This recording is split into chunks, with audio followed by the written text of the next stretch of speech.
जो महिलाएं सुबह 6,000 बजे से 9,000 बजे के बीच अपने घर में झाड़ू लगाती हैं, हो जाए तुरंत सावधान।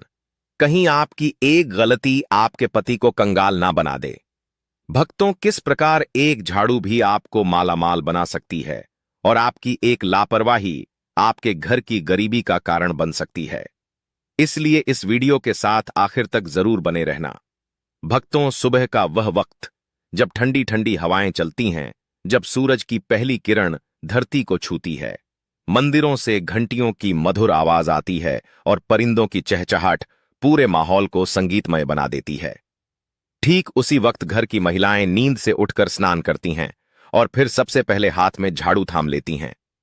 आपको लगता होगा कि वह बस घर की सफाई कर रही हैं, लेकिन असल में वह सिर्फ धूल कचरा नहीं हटा रही होती। वह अपने भाग्य को चमका रही होती है, अपने पति की तरक्की का रास्ता साफ कर रही होती है और पूरे घर की किस्मत संवार रही होती है। लेकिन एक छोटी सी गलती, हां, झाड़ू लगाते वक्त की एक मामूली सी भूल घर की लक्ष्मी को नाराज कर सकती है। और शायद यही वजह है कि लाख मेहनत के बाद भी पैसा टिकता नहीं, पर्स हमेशा खाली लगता है और घर में बरकत नहीं आ पाती। गुरुजी ने कुछ ऐसी बातें बताई हैं जो सुनकर आपके होश उड़ जाएंगे, क्योंकि यह वही आदतें हैं जो आप रोज करते हैं अनजाने में, और यही वजह बनती है घर की गरीबी की। तो अगर आप भी चाहती हैं कि आपके घर में हमेशा सुख, शांति और धन बना रहे, तो इस वीडियो को एक पल के लिए भी मत छोड़ना, क्योंकि यह जानकारी आपकी जिंदगी बदल सकती है। भक्तों, आगे बढ़ने से पहले अगर आप भी चाहते हैं कि माता लक्ष्मी का आशीर्वाद आपके ऊपर सदैव बना रहे, तो इस वीडियो को एक लाइक करके आपके अपने चैनल श्री शिवाय टीवी को सब्सक्राइब कर लें और कमेंट बॉक्स में जय लक्ष्मी माता लिखकर अपनी हाजिरी अवश्य से लगाएं। भक्तों, सबसे पहले यह बात दिल से समझ लीजिए कि सुबह झाड़ू लगाना सिर्फ सफाई करने का कोई आम काम नहीं है। यह तो एक ऐसा कर्म है जिसका सीधा संबंध आपके भाग्य और आपके घर की आध्यात्मिक ऊर्जा से जुड़ा होता है। जब सुबह सुबह सूरज की पहली किरण धरती पर पड़ती है, यानी तकरीबन 6 या 7 बजे के आसपास, तब का समय होता है सबसे पवित्र, सबसे शुभ। और अगर इसी समय कोई स्त्री अपने घर में झाड़ू लगाती है, तो वह सिर्फ धूल या कचरा नहीं हटा रही होती, वह अपने घर की नकारात्मक ऊर्जा को बाहर फेंक रही होती है और इसके बदले में घर के भीतर सकारात्मक ऊर्जा, शुद्धता और लक्ष्मी का वास होने लगता है। लेकिन सोचिए, अगर इसी वक्त घर की महिलाएं आलस में डूबी हुई हो, देर से उठती हो, झाड़ू को टालती हो, कभी 11 बजे से 11 बजे, कभी 12 बजे, दोपहर में या फिर शाम को झाड़ू लगाती हो, तो समझ लीजिए कि वह लक्ष्मी को खुद अपने हाथों से बाहर का रास्ता दिखा रही है।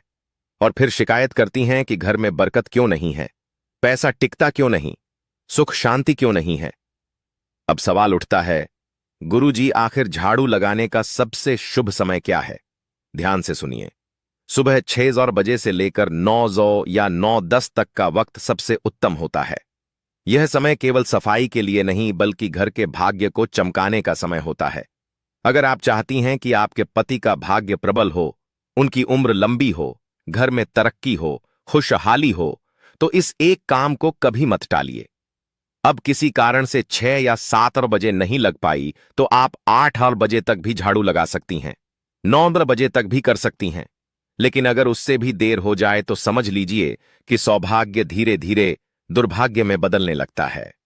और हां, एक बहुत जरूरी बात, बहुत सी महिलाएं झाड़ू तो पूरे मन से लगाती हैं, पूरी आस्था के साथ लगाती हैं, लेकिन फिर उसे उठाकर कहीं कोने में खड़ा कर देती हैं। वास्तुशास्त्र इसे बहुत बड़ा दोष मानता है। झाड़ू को कभी भी खड़ा करके नहीं रखना चाहिए, यह बरकत को रोक देता है, लक्ष्मी को नाराज कर देता है।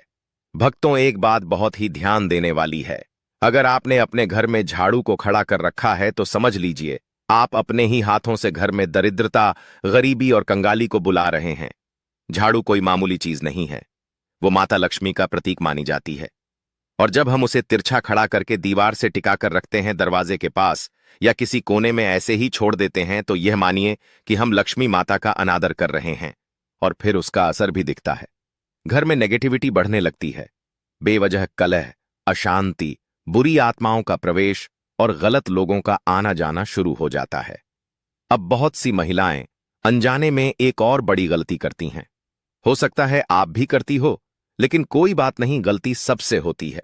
इंसान ही तो हैं, मगर समझदारी इसी में है कि जब गलती का एहसास हो जाए तो उसे समय रहते सुधार लिया जाए। देखिए, झाड़ू को कभी भी दूसरों को दिखाना नहीं चाहिए। यह कोई शर्म की बात नहीं है, बल्कि एक बहुत बड़ा वास्तु सिद्धांत है। झाड़ू को जितना छुपा कर रखा जाए उतना अच्छा। आपके परिवार के लोग अगर झाड़ू देख लें तो ठीक है, लेकिन बाहर से आए किसी भी व्यक्ति, चाहे वह मेहमान हो, पड़ोसी हो या कोई और, उसे नहीं देखना चाहिए। क्योंकि झाड़ू के दर्शन अगर किसी बाहरी व्यक्ति ने कर लिए तो समझिए आपके धन और बरकत की नजर लग सकती है।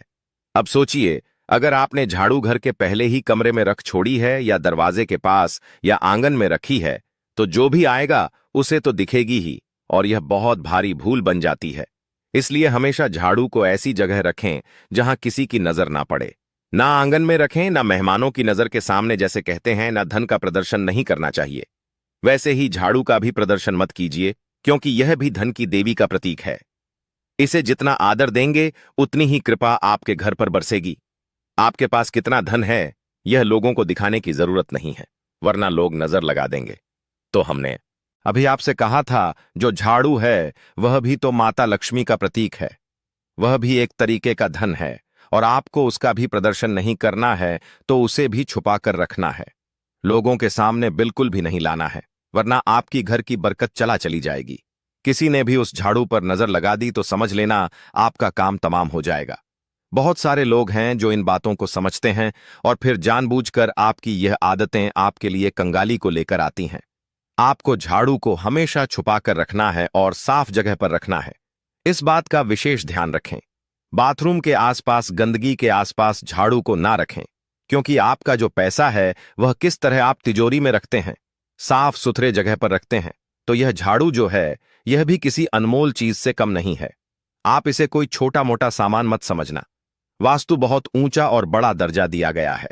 जो भी महिलाएं रोजाना समय पर अपने घर में झाड़ू लगाती हैं, झाड़ू को बहुत उन्हें यह वीडियो अंत तक देखनी ही चाहिए।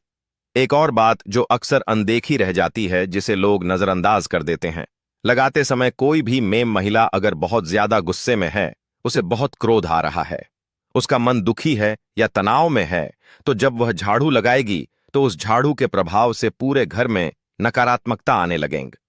झाड़ू लगाना एक प्रकार की सेवा है जो हम दूसरों के लिए करते हैं, अपने घर के लिए करते हैं, या उस महिला की भावना है कि वह अपने पूरे परिवार को शुद्ध कर रही है।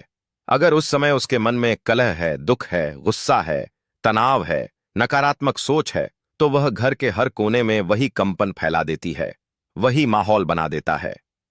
यही कारण है कि कुछ घर हमेशा तनावग्रस्त रहते हैं, क्योंकि वहां साफ सफाई तो बहुत है, जजो सज सज दैडा, लेकिन भावना सही नहीं होती। यानी हम साफ सफाई कर रहे हैं और किस भावना से कर रहे हैं, यह बहुत ज्यादा मायने रखता है। आपको भी इस बात का बहुत ज्यादा ध्यान रखना होगा कि आपके घर की जो महिलाएं हैं, आप उन्हें खुश रखिए। अब इसमें महिलाओं की भी गलती नहीं होती है। कभी कभी उनके पति ऐसे होते हैं कि शराब पीकर उन्हें मारते हैं, परेशान करते हैं। कई घरों में दहेज के लिए बहुत प्रेशर दिया जाता है। कभी कभी कुछ महिलाएं जो होती हैं वह देर से उठती हैं, तो फिर उन्हें आलस होता है। तो इस तरह से यह क्रियाएं होती हैं कि भावना उत्पन्न नहीं हो पाती।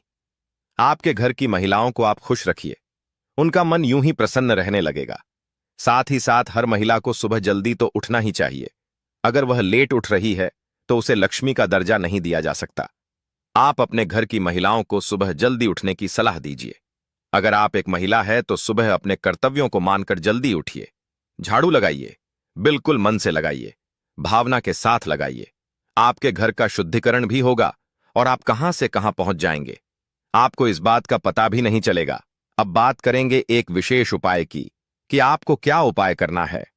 यह उपाय आपकी किस्मत बदल देगा, इस बात की हम पूरी गारंटी देते हैं।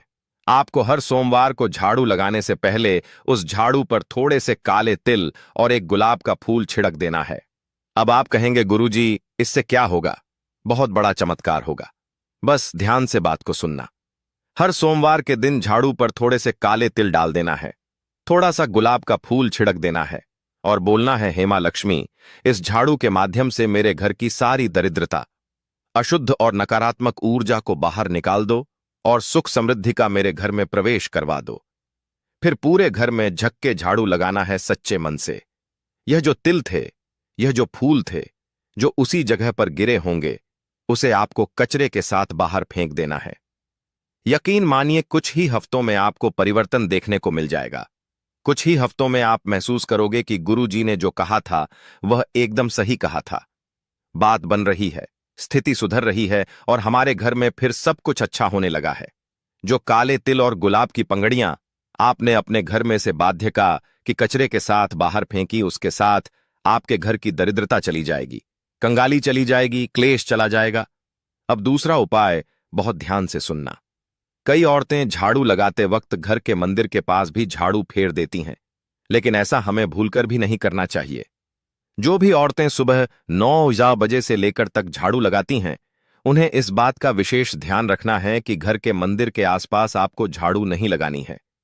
हल्के कपड़े से आप साफ कर सकते हैं, लेकिन वहां झाड़ू लगाओगे तो बहुत बड़ी मुश्किलें पड़ जाएंगी, मुसीबत में बढ़ जाओगे। और वहां झाड़ू लगाना शुद्ध माना जाता है। इससे घर की पूजा और सकारात्मकता पर बहुत गंभीर असर पड़ता है। इस बात को आपको समझना होगा, जानना होगा, और आइंदा इस बात का विशेष ध्यान रखें कि आपका घर का जो भी मंदिर है उसके आसपास झाड़ू ना लगाएं।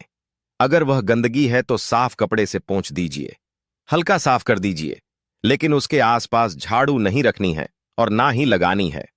आप खुद जरा सोचिए, आप सुबह के झाड़ू से अपने पूरे परिवार की दिन की ऊर्जा को नियंत्रित कर रहे हैं। अगर झाड़ू लगाने के बाद कचरा घर के सामने इकट्ठा करके छोड़ देंगे तो यह ऐसा होगा मानो आप दरिद्रता को खुद बुलावा दे रहे हैं। तो कचरे को तुरंत बाहर फेंक देना है। बहुत सारी महिलाएं कचरे को वहीं पड़ा रहने देती हैं, कोने में रख देती है। यह सब नहीं करना है ताकि किसी भी तरह की गंदगी अशुद्ध घर में ना हो। माता लक्ष्मी घर में आए। और सबसे बड़ी बात हम आपको यह बताना चाहेंगे कि रविवार के दिन झाड़ू नहीं लगानी है। बहुत सारे घर हमको मिल जाते हैं देखने के लिए जो रविवार के दिन झाड़ू लगाते हैं। उनका कहना होता है, गुरुजी हम तो रविवार को ही फ्री होते हैं, हम तो पूरे पाप किदायती आज़ार सियारेगे 6 दिन छोड़कर सिर्फ रविवार को झाड़ू पोछा करते हैं।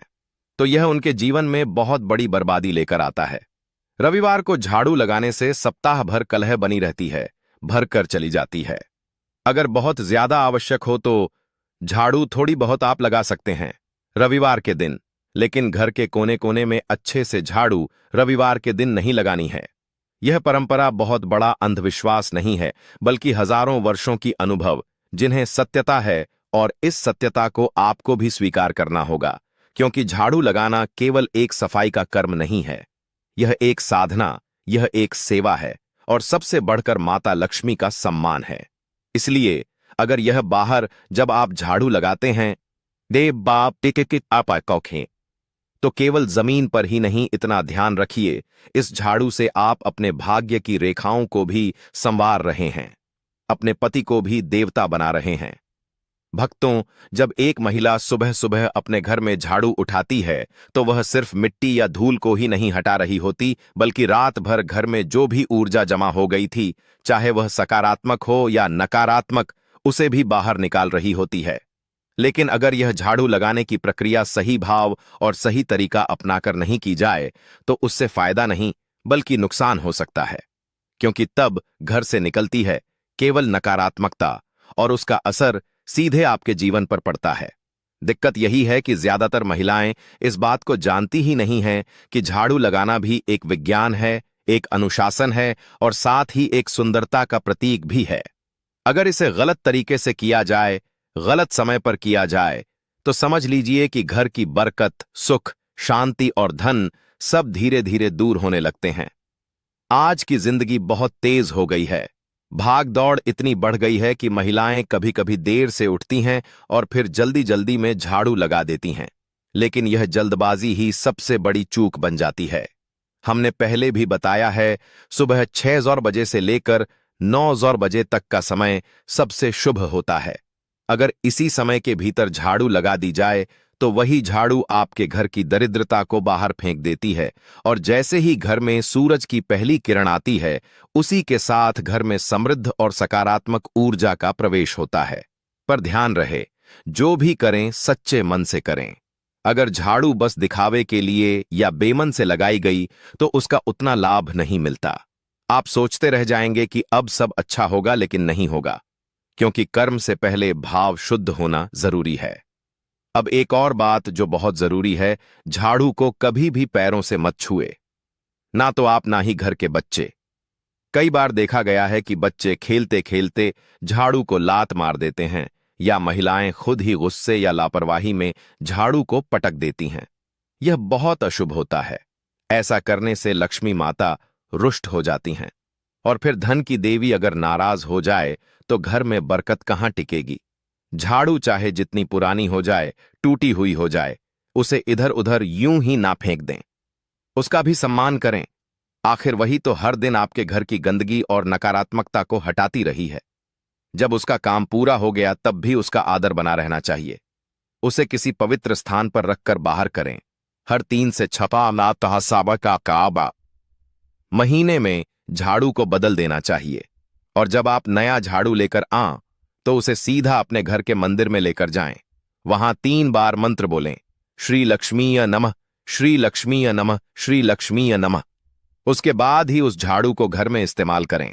तब जाकर उस झाड़ू में वह शक्ति आएगी जो आपके जीवन को सुख, समृद्धि और सौभाग्य से भर देगी। और यकीन मानिए, अगर इन छोटी छोटी बातों का आप मन से पालन कर लेंगे तो आपकी जिंदगी में ऐसे बदलाव आएंगे जो आपने कभी सोचे भी नहीं होंगे। भक्तों, यह तमाम जानकारी जन रुचि को ध्यान में रखकर दी जा रही है। वास्तुशास्त्र के उपाय को अपनी आस्था और विश्वास पर आजमाएं।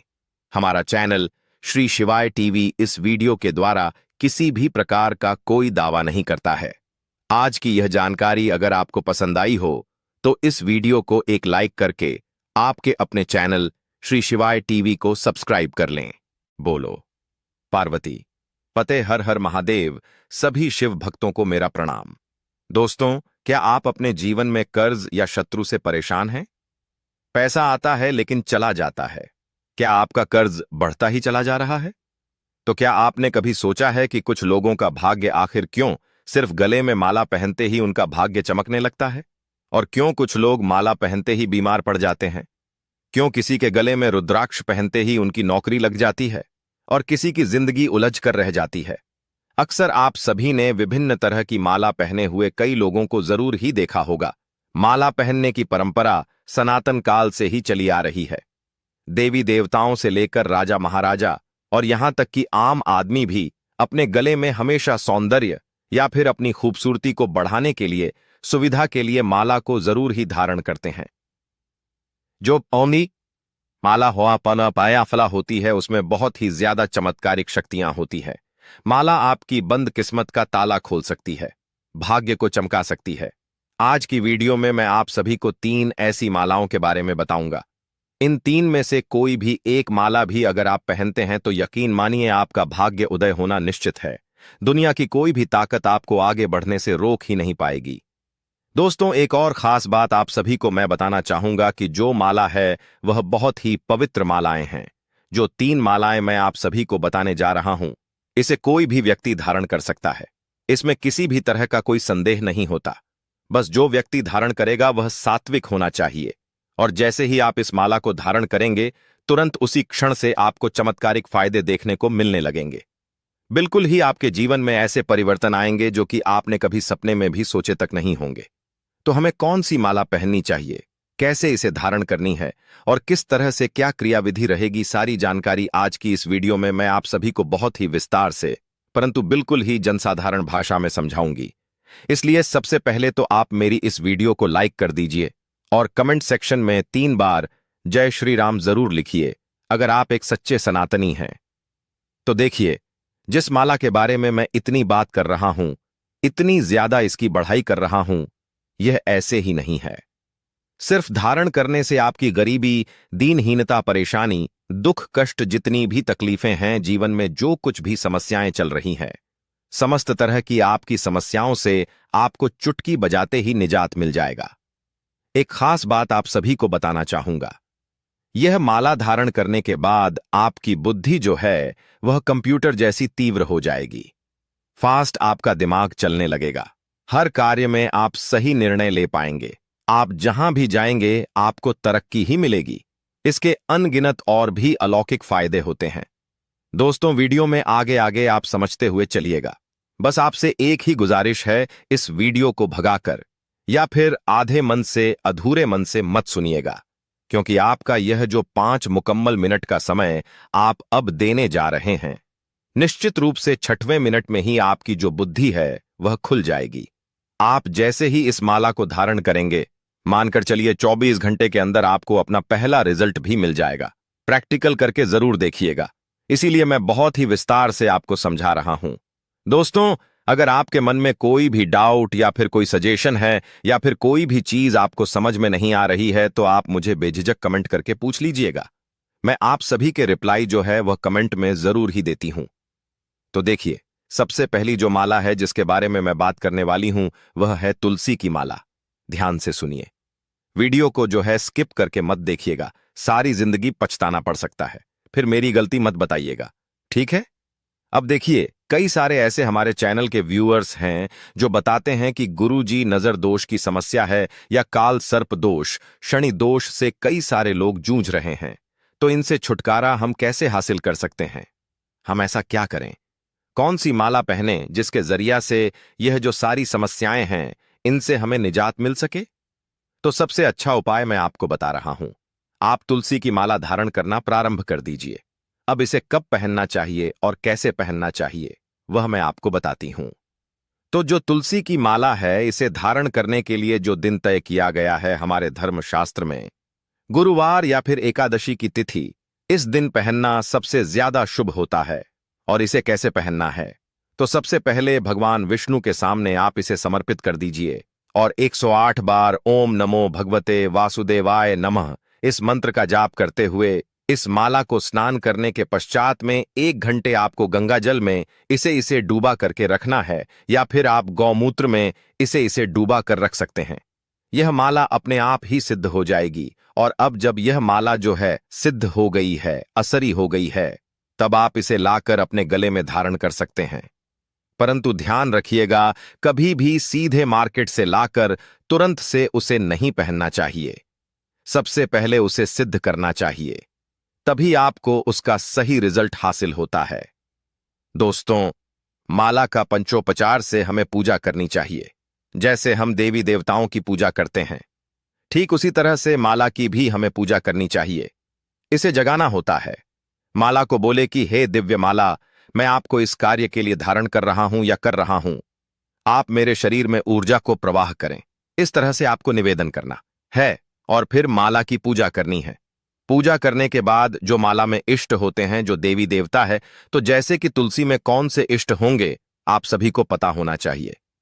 तुलसी की माला में भगवान विष्णु का इष्ट होता है, तो अब से आपके ऊपर भगवान श्री हरि हर हरि के विष्णु की कृपा से जीवन में जितनी भी परेशानियां चल रही हैं, उनसे आपको स्वतः ही निजात मिलने लगेगा।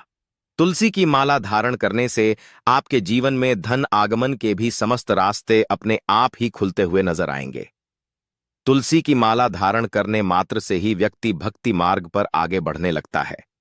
अगर आप भक्ति मार्ग में आगे सनातन हिंदू धर्म में आपके जीवन में कई तरह की जो समस्याएं चल रही हैं, इसकी सबसे उनसे पहले छुटकारा पूजा पाने के भगवान लिए विष्णु आप जी ने भक्ति की मार्ग थी। में आगे बढ़ना भोले चाहते हैं, कन्हैया तो कहते आपको हैं। तुलसी की माला जिस जो प्रकार है देवी वह लक्ष्मी जरूर से ही धारण वैकुंठ को करनी चाहिए। ऐश्वर्य प्राप्त है, ऐसा देखा गया है कि जो व्यक्ति तुलसी की माला कारण ही धारण करते पवित्रता हैं, प्राप्त है। ऐसे व्यक्ति को पृथ्वी लक्ष्मी लोक सिद्ध पर हो जाती है। जिस स्थान पर अगर भी आप तुलसी का सांसारिकता पौधा से होगा, दूर हैं, उस साधु स्थान संत पर है, कभी बुराई तब का भी वास नहीं आपको होगा। लक्ष्मी सिद्ध हो जाएगी। ऐसा स्थान सबसे अधिक हालांकि यह पवित्र लक्ष्मी होगा। का प्रयोग नहीं इसी करेंगे, कारण से हमें परंतु हमारे घर तुलसी में की माला तुलसी धारण का करने के पौधा बाद अवश्य ही यह लगाना बिल्कुल ही चाहिए। अधिकतर देखा गया तुलसी है के कि पास लक्ष्मी दीपक सिद्ध जलाने हो से क्या जाती होता है, और जिससे आइए लक्ष्मी सिद्ध जानते हो हैं जाती है, इस उसके प्राचीन जीवन महान में कथा के लक्ष्मी की माध्यम कभी, से यानी जो कि भगवान पैसे रुपए भोलेनाथ से ने जुड़ा हुआ देवी धन का पार्वती को कभी सुनाई है। कोई अभाव नहीं दोस्तों, देखने को मिलता एक है। समय की बात है, स्वयं मां लक्ष्मी देवी कहती है पार्वती कि जिसके भगवान गले में भोलेनाथ तुलसी के की पास माला आकर हो, उनसे पूछने उसे मैं लगी, छोड़कर जा ही हे नहीं स्वामी, सकती हूँ। आपने मुझे यानी कि तुलसी मां के लक्ष्मी पौधे का को जल देने आशीर्वाद का इससे महात्मा आपको सुना तुरंत दिया हासिल है, होने लगता है। लेकिन तुलसी के इसलिए पास आप दीपक सभी जलाने को का क्या तुलसी की महात्म्य माला है? जरूर ही धारण रोज करनी शाम को चाहिए। तुलसी के पास दीपक क्यों जलाया जाता है?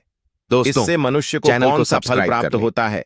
और तुलसी के दोस्तों, पास दीपक वीडियो के जलाने की आखिर में विधि मैं क्या आप है सभी लोगों को तथा बताऊंगा दीपक लगाते कि समय धन कौन हासिल से से मंत्र जुड़े का हुए कुछ उच्चारण ऐसे करना उपाय हैं चाहिए